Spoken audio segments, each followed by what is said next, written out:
Salut la gang, bienvenue à bord de mon espace famille, semaine 284. Grosse semaine, donc on part de Fé, qui est à l'est, du pays. On passe par le nord Tanger et on termine à Casablanca, donc en longeant la côte. Donc ça a été beaucoup de route cette semaine. Fé, c'est quand même un des 5 lieux du Maroc qui était dans ma bucket list. C'est un des pourquoi on est venu au Maroc en fait, parce que les tanneries de Chouara, qui est en fait toute la préparation pour faire le cuir, donc pour faire des sacs, pour faire les poufs, pour faire... Et j'avais vu des amis de voyage aller là, ça m'avait énormément marqué, puis j'avais tagué ce point-là. Donc, j'avais des attentes quand même très élevées par rapport à ce lieu-là. Quand tu arrives là, c'est ultra touristique. Puis, c'est beaucoup d'orfèvrerie, de trucs de tannerie. Puis, il y avait aussi... Tapis. Tout ce qui est tapis, l'artisan du bois, l'artisan du métal, l'artisan du cuir, l'artisan c'est ça, de tisser, tout ça. Donc, c'est plat parce qu'il y a un côté vraiment le fun où moi, j'aimerais tellement ça m'arrêter à chaque kiosque, comprendre comment les gens travaillent, comment ils le font. En fait, ce qui arrive, c'est qu'ils ont gardé les mêmes techniques d'il y a 900 ans. C'est ça qui est impressionnant. T'sais, malgré que nous, comment on vit dans l'Amérique du Nord, eux font encore la même méthode qu'il y a 900 ans pour apprêter le cuir des peaux d'animaux. Donc, tu sais, c'est ça qui est impressionnant. De l'autre côté, étant donné que c'est ultra touristique maintenant, beaucoup aux alentours s'attendent en fait énormément du tourisme. Et c'est là où nous, on vient qu'on a de la difficulté parce que moi, je suis là pour apprendre, mais je suis vraiment pas une bonne cliente pour acheter. On est en sac à dos, on n'achète rien, jamais. Et là, ça a fait des flamèches. C'est-à-dire qu'ils vous attirent en disant les galeries en haut pour aller observer, c'est gratuit. Ils vous donnent l'information, puis un coup que c'est fait, après ça, là, ils veulent vous soutirer. Puis je dis information, mais c'est assez limité comme information. Donc ça, on a trouvé ça vraiment très difficile, cette partie-là. Mais reste qu'on l'a fait, puis même là, d'être là, puis prendre des photos souvenirs de voyage, on a eu de la difficulté. Parce que les gens dans les bassins, en fait, il faut comprendre que comment ça fonctionne. Les étapes, en fait, pour la préparation de la peau, c'est ça va dans un bassin, en fait, pour commencer, qui est de la chaux. Oui, de la chaux, du sel, puis de l'eau mélangée.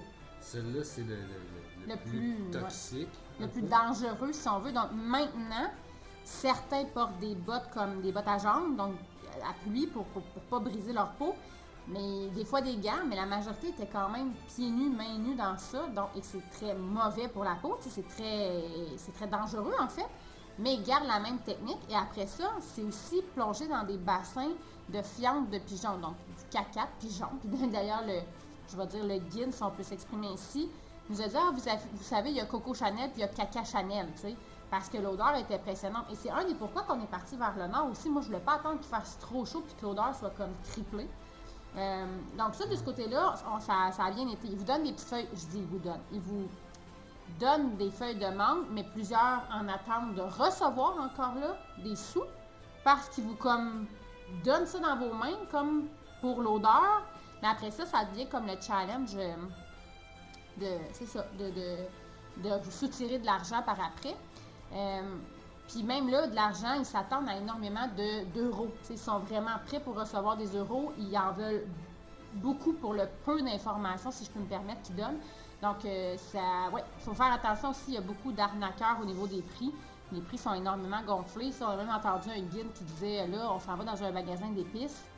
Vous pouvez regarder, vous pouvez observer tout ça, mais vous achetez rien parce que c'est de la poussière teintée. Donc, c'est une belle boutique, mais son produit n'était pas là.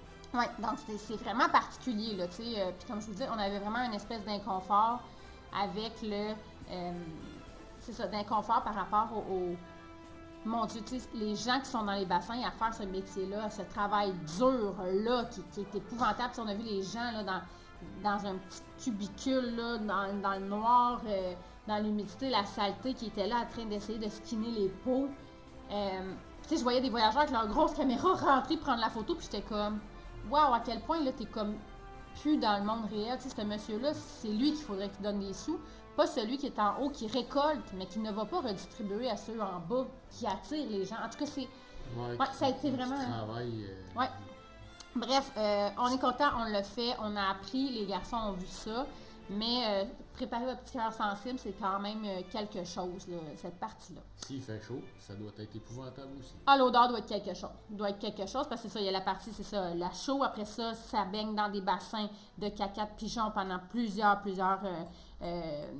jours, là, jusqu'à 3 semaines, 1 mois. Ensuite de ça, là, ça va dans toute la teinte pour faire les couleurs, donc avec des fleurs, avec les coquelicots, avec le bleu, c'était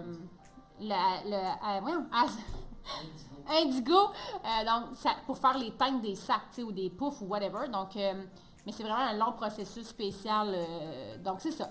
Ça a été une belle expérience, mais quand même échaudant pour la patience par rapport aux touristes. Suite à ça, un autre bucket list sur la liste, c'était d'aller à Chefchaouen, qui est un village complètement peinturé en bleu. Bon, complètement peinturé en bleu, on va s'entendre, là. La moitié du mur est cute et peinturé. C'était quand même assez propre.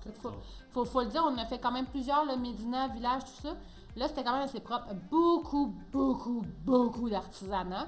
Encore là, c'est ce qu'on trouve difficile, c'est que, étant donné qu'on n'achète rien, puis qu'on n'est pas là pour acheter, puis que tous les points d'intérêt, c'est les boutiques souvenirs, ça devient à un moment donné un peu, je vais dire, irritant, si on peut dire ça comme ça, pour nous, parce que on retrouve pas le pourquoi presque on est là. On s'est plus amusé avec les bébés chiens dans la rue que d'observer les artisans, parce qu'aussi, il faut comprendre que quand tu t'arrêtes à la boutique, tu leur donnes en fait le total espoir que c'est sûr que tu repars avec quelque chose. Et ça, nous, on veut même pas créer ça parce que je le sais que je leur fais perdre leur temps. Je le sais pertinemment que malheureusement, je ramènerai rien, même s'il y a tellement de belles choses. Tu sais, ça aussi, les lampes d'Aladin, c'est niaiseux, là, mais moi, Aladin, le film, quand j'étais petite, tu sais, là, de dire, oh mon Dieu, s'ils sont là, ils les font. Même les garçons, là, à l'autre village, là, à Fée, tu sais, ils ont fait le tapage du petit, le cuivre sur le tapage là, des assiettes qui prennent plusieurs. Des fois, ça prend jusqu'à 1 mois, là, faire l'œuvre, le dessin, tu sais, fait que c'est incroyable. Puis je sais qu'ils travaillent fort. Je sais que ça vaut plus que combien de ventes, mais malheureusement, c'est ça. Nous, on participe pas à ça. Le décor, par contre, il faut le dire, là, que ce soit entre Fée, Chefchaouen à Tanger ou Tanger, c'était magnifique. Ben, aussitôt qu'on sort des villes, tu tombes dans des paysages... Il y a beaucoup de montagnes. On a retrouvé un peu la montagne mexicaine, je trouvais, là, qu'on longeait. Donc ça, c'était vraiment bien. On a fait un petit arrêt à cette place-là aussi que j'avais vu, c'était mignon. Donc on a marché un petit peu, puis encore là, on débarque. Et là, c'est ce qui était particulier de cette place-là, c'est que là, c'était complètement espagnol. On avait l'impression d'être de retour au Mexique, c'était à Taxco. C'était vraiment spécial. Vous voyez, on voit quand même quelques trucs spéciaux aussi sur la route. C'est une de ceux qu'on a réussi à prendre. Oui, parce qu'il arrive souvent des choses spéciales sur la route quand même. Malheureusement, encore une fois, lorsqu'on approche de l'océan, que ce soit la Méditerranée ou l'Atlantique, il faisait complètement froid, venteux comme ça se peut pas, donc on n'a pas réussi à tant voir la couleur de l'eau de la Méditerranée. Et on n'a pas tant réussi non plus à dire on va s'asseoir, on va enjoyer la couleur de l'eau, donc... c'était dommage parce qu'il y a même quelqu'un qui m'avait écrit « Ah, telle place, allez faire ça, allez faire ça ». Malheureusement, la météo était vraiment pas de notre bord. Et ça, c'est le défi aussi quand on réserve des hébergements. Moi, je trouve ça c'est difficile parce que, mettons, j'aurais eu mon véhicule, ben j'arrêtais là, j'attendais que demain il fasse beau puis qu'il n'y ait pas de vent. Là, puis d'ailleurs, le lendemain matin, quand on s'est levé, il n'y avait plus rien. T'sais. Donc, mais bref. Il y a des belles plages. C'est quand même assez privatisé, c'est-à-dire il y avait beaucoup d'hôtels, puis sinon, c'est des parkings payants tout le long de la plage. Mais tu peux marcher là, pendant des heures ou faire du vélo à cet endroit-là. C'était vraiment long, là, le corniche qu'ils appellent. Donc, là, je viens tout mélanger des pays. Donc, la belle promenade sur le long de l'eau, c'était vraiment beau. Sinon, côté logement, on s'en sort quand même bien cette semaine. À date, dans notre semaine, ça a bien été très peu coûteux. On réserve toujours la veille ou... Ben, en fait, je pense que là, on a réservé toujours une nuit. On a toujours avancé. Donc, c'est une nuit ou 2 maximum. Ce qu'on trouve le plus difficile, c'est l'équipement de la cuisine. Donc, on n'a pas toujours tous les ustensiles pour 6 personnes. On n'a pas toujours les lits pour 6 personnes. On n'a pas toujours les assiettes pour 6. Là, ça commence à être drainant, je vous dirais. Notre fatigue accumulée des... des 5 mois et demi là, commencent à apparaître. Là. Donc, en émotion, on vous mentirait si on vous disait que on tripe notre vie, on est plus reste tant de jours avant le retour à la maison, puis notre lit confortable. On va être dû pour faire des bonnes nuits de sommeil, puis mieux manger. Pour ceux qui me disent, ben oui, il y a plein de restaurants. Oui, mais on va pas au restaurant, nous, de par le coût et de par les allergies à Raphaël. Donc, nous, on va vraiment faire... que les gens ont zéro conscience. Oui, la conscience des allergies ici, c'est pas ce qu'on a au Québec. Donc, puis c'est correct qu'on accepte ça. Là, on n'est pas en train de se plaindre, mais pas du tout. Mais donc, on va faire l'épicerie dans les vraies épiceries, puis dans les vrais aliments qu'il y a sur place. On retrouve plus de fruits et légumes, par contre. Là, ça fait du bien. Très, très, très abordable. On avait acheté 12 carottes, 4 cocombes de jardin, des bananes, puis... non, pas les bananes. 4 cocombes de jardin, les carottes, puis ça nous avait coûté comme 4 $. Tu sais, pour ce que j'avais, ça m'a coûté 4 $, puis j'étais même pas capable d'en acheter un de la gang chez nous. Là, fait que ça, pour le prix, ça a vraiment du sens. On a réussi à retrouver des grosses oranges, les bananes, on se gâte, qui sont moins dispendieuses, autour de 4 $ là, pour 6 bananes. Donc, bref. Et en arrivant à Tanger, super belle surprise. On avait zéro attente, on avait trouvé presque rien à faire non plus, mais c'était propre. La ville est vraiment en train de se moderniser. Sur le bord de l'eau, c'était magnifique. On a même vu des femmes faire leur pique-nique avec leurs chaises pliantes, avec toute leur belle argenterie sur le banc. Puis on a vu, j'ai demandé à l'univers, je disais, j'aimerais tellement savoir un sanglier, c'est pas dans les poubelles. Donc, non seulement j'ai vu un sanglier, mais on a vu avec ses petits bébés. C'était trop chou. Des mini tranches de bacon. Oui, Alexandre, franchement, t'as-tu montré le petit poulet quand la maman se fâche? Oh, Oui, tu l'as. Mais donc, il y avait un monsieur qui avait assisté quand les bébés sont nés, parce que tu voyais que ça faisait plusieurs fois, fait qu'il avait déposé de l'eau, il avait emmené du pain. Il s'est dit de ne pas les nourrir, mais bon, l'humanité étant ce qu'elle est. Sinon, la vue aussi sur l'océan à cet endroit-là, c'était magnifique. On est même allé faire un parc aussi, dans lequel on marchait à travers les arbres d'eucalyptus. Ça, c'était hot en temps. Je pensais que ça allait sentir vraiment plus que ça, par contre. Ça sent si tu écailles les feuilles sèches. Ouais, sèches. Mais si tu les égrènes toutes en petits morceaux, là, ça sentait vraiment fort. Mais sinon, j'espérais plus d'odeur. Mais c'était quand même spécial, tu sais, de dire, moi, c'est un arbre si géant, c'est fou, là, tu sais. Donc, puis là, on passe, dans le fond, de la Méditerranée, on retombe vers l'Atlantique. Donc, Méditerranée, au revoir. Je te dis à la prochaine, j'espère, avec moins de vent et plus de couleurs. J'espérais tellement la voir, cette belle couleur-là. On l'a toujours comme frôlée, mais jamais...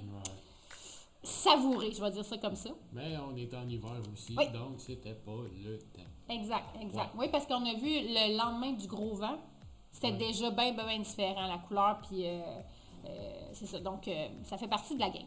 Ah oui, ici, les oiseaux du paradis, c'est les petites fleurs là, de trottoir, là, c'est tellement haut, c'est fou. C'est fou comment que des fois, il y a ça, les calas aussi, là, que tu sais, c'est dans le fossé, souvent quand on voyage, on est comme, voyons donc, chez nous, c'est des fleurs qui coûtent un peu. C'est des mauvaises herbes aussi. Oui. C'est sûr que, tu sais, on voit tout le temps les mosquées, tout ça. Celle-là était quand même accessible, elle avait comme son espèce de terrasse tout le tour, donc on est allé voir ça, tu sais. L'architecture de ça est tellement magnifique, pour vrai, là, c'est fou. On est allé marcher un petit peu dans les souks, la Médina. Là où on a eu du plaisir, par contre, si je ne me trompe pas, c'est au marché public où il y avait les poissons. Est-ce que je suis correcte dans mon... oui, puis il y avait Ça, c'était des poulets. Il y avait... Oui, non, mais... Oui, merci. Je te remercie de me réaider à bien... Mais c'est là que... voilà. Donc, on arrive à la poissonnerie et là, on a vu ce qu'on voulait voir parce qu'on n'avait pas réussi à le voir encore en Tunisie. Les méga gigotons. Puis, c'est déstabilisant, tu sais, c'est sur le plancher. Il y a vraiment... Moi, j'ai juste Astérix et Obélix en tête. Les frais, mon poisson. Ouais. Vous avez vu aussi les galons de lait. Les gens vont remplir les galons d'eau avec du lait. Et on a eu une super belle surprise. On est tombé sur la pouponnière. Donc, 12 bébés chats. Trop chou. On s'est vraiment... En plus, ce matin-là, on était full relax. Il n'y avait vraiment pas grand-chose qu'on avait à faire, à voir. Fait qu'on a vraiment pris le temps de savourer ce moment-là, de câliner les petits bébés chats. C'est drôle parce que c'est comme... On est carrément sur une tombe, là, tu sais. C'est particulier comment ça change d'une place à l'autre, le respect par rapport à ça. Ben, ça, ici, c'est vraiment beaucoup de chats. Oui, beaucoup plus de chats que de chiens. Il y avait aussi, en haut de la montagne, ça, c'est des vieilles tombes qui étaient comme à même le roc là, qui avait été découvert. Puis ils parlaient de jusqu'à quand ça remontait, la présence humaine. Puis la vue de là, elle était vraiment belle sur l'océan. Là. C'était vraiment, vraiment beau. Malheureusement, on n'a pas vu passer d'orques. On aurait aimé ça, mais c'est possible des fois de... Plus en été, mais c'est possible de voir les bancs d'orques passer dans le détroit de Gibraltar. Ça aussi, on a réussi à voir sur notre parcours, à voir l'Europe. De l'autre côté, vous allez voir dans mon top photo aussi, je tiens l'Europe entre mes mains. Donc, ça aussi, c'était particulier parce qu'on n'avait pas réussi à Gibraltar de voir l'Afrique parce qu'il y avait eu trop de brouillard. Donc là, on était vraiment, vraiment contents de l'autre côté d'y avoir accès. Puis, ben, on fait des petits arrêts en s'en allant sur la route, mais je vous dis, c'est très... très limité, puis ce qu'il y a à voir, c'est toujours les petits souks, donc les petites boutiques souvenirs, la Médina qui est qui se trouve être le vieux village, dans le fond, où ils se sont installés en premier. Comme il y avait une fortification sur le bord de l'eau, ça c'était quand même cute. Il y avait beaucoup dehors, et ça c'était vraiment un village ultra propre, là. Il y avait vraiment, c'était propre, là. Donc, mais tu sais, en dehors de ça, ça reste que c'est toujours un peu les mêmes zones. Et là, je vous mets la route parce que notre GPS nous a encore envoyé un petit trail. Ah oui, pour sauver 1 minute et quart, on a fait à peu près une demi-heure. Mais ça nous amène à voir, par exemple, les vrais gens. Souvent, on tombe dans les vrais gens, je trouve. Tu sais, dans les agriculteurs qui sont là, ils ramassent tout ici, là, toutes les herbes. Tu sais, nous autres, on est là à monter des longs gazons, mais c'est pas ça, là. C'est plein de plantes avec lesquelles ils font l'été puis les remèdes. Donc ça c'est vraiment le fun. D'ailleurs, on a acheté des épices à une femme aussi dans un village qui nous a tout expliqué. Puis elle nous a fait un VIX qu'elle appelait, mais tu sais, naturel. Puis je suis vraiment jalouse de leur connaissance là, par rapport à ça. Là. Ça, quand on est arrivé à ce logement-là aussi, on est fatigué. Là, on venait de faire presque 8 heures de route pour se rendre à cet endroit-là. On arrive là, il n'y a pas les clés dans la boîte à clés. La fille, elle a eu un problème avec la femme de ménage, donc elle est en train de finir notre lit en arrivant, pas d'arriver tard. Le lendemain matin, on arrive, il y a très peu de vaisselle. On n'a rien à souper parce qu'on est arrivé tard. J'ai inventé un couscous. Merci à ma tante No qui nous avait emmené un sachet de tacos. Ça a été passé à cet endroit-là. Et on a mangé ça sur le bout du divan. Le lendemain matin, on se lève, il n'y a plus de propane pour faire chauffer le gruau. Ça allait bien. Mais pourtant, on est arrivé, c'était vraiment... Il faut comprendre que Casablanca, là, c'est la capitale économique, en fait, du Maroc. Donc, l'écart entre la pauvreté et la richesse, elle est énorme. Et le logement est vraiment situé dans un bidonville.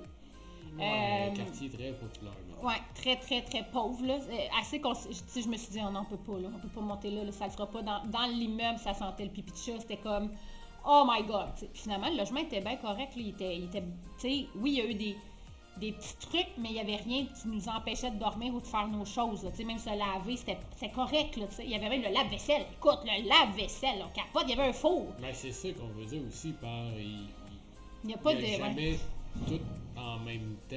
Oui, non, c'est ça, exact. Il n'y a pas de vaisselle, mais la vaisselle. Mais là, elle avait acheté beaucoup de vaisselle neuve. Là, elle s'était donné. Là. Ça, c'était vraiment le fun. Elle était bien équipée, mais il n'y avait pas de rangement. Donc, tout est sous comptoir, tu n'as pas de place pour cuisiner. Fait que, c'est...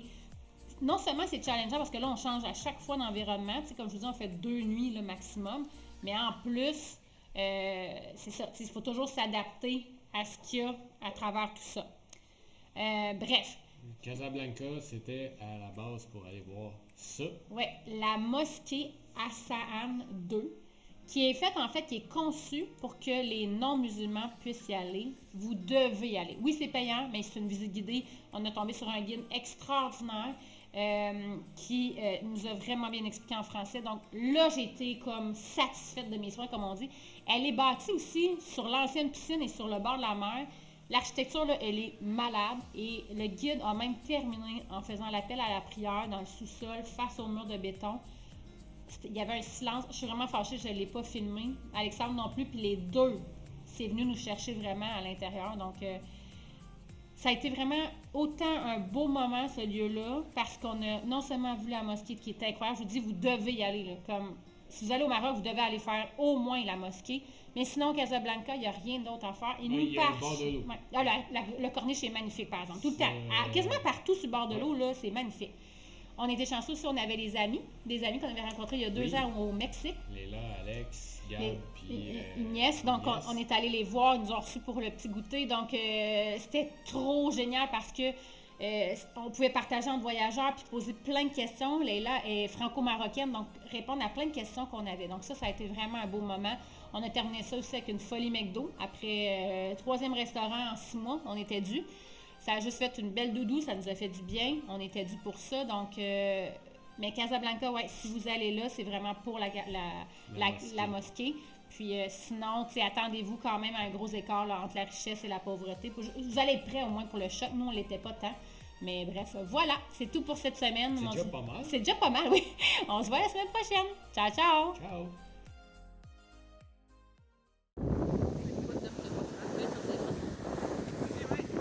Mettez les mains sacrées.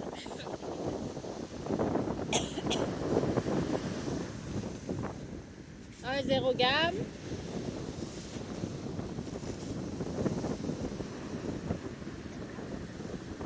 1-1.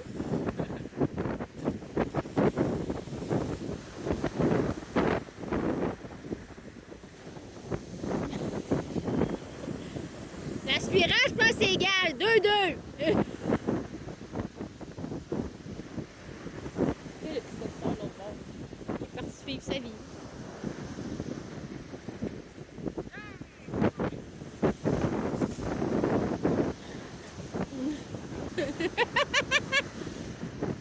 Qu'est-ce que t'as dit, Dom?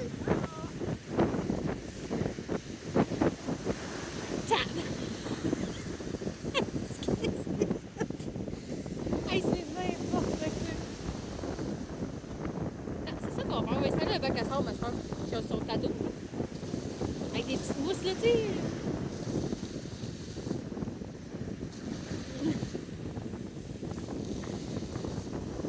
Ça va mal finir.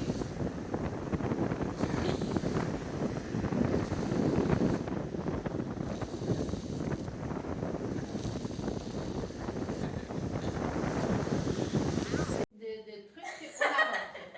Ça va, Gab? Oui, j'ai fait le matin d'oreiller. Ah! Donc, du coup, le tête d'oreiller ici, c'est recto verso. Ben oui, pour rentrer 2 oreilles. Mais les deux tombent. Ça finit par être bon. J'ai donné. Il y avait le 14, il est Wow! Fun fact, Maroc. Oh! Mais moi, si les autres oreillers font ça. Ok, là, ça fait.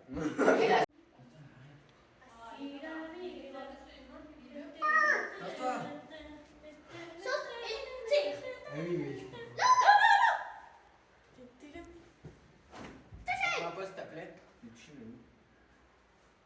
Qu'est-ce que c'est, Gab? Ah, elle est là. Chasse les mouches. C'est quoi? Chasse les mouches. Chasse les Non, cimous. c'est que ça, qu'est-ce que c'est? Non, c'est. Elle est là. Les blocs, là. Ah, c'est bon. Il y en a une Ça autre. va être plus long que ça comme attaque. Le 2. Un, deux, trois. Dom Digam qui fait pas mieux. Flop numéro 1 pour la chambre des garçons. Crime, brine, de crime, brine. Ça, c'est vraiment drôle. C'est comme les deux plus vieux qui rushent, les deux petits qui sont Les gars, c'est là, vous pouvez éteindre la lumière. Mais punaise, c'est compliqué là. Je te dirais que oui, ça l'est.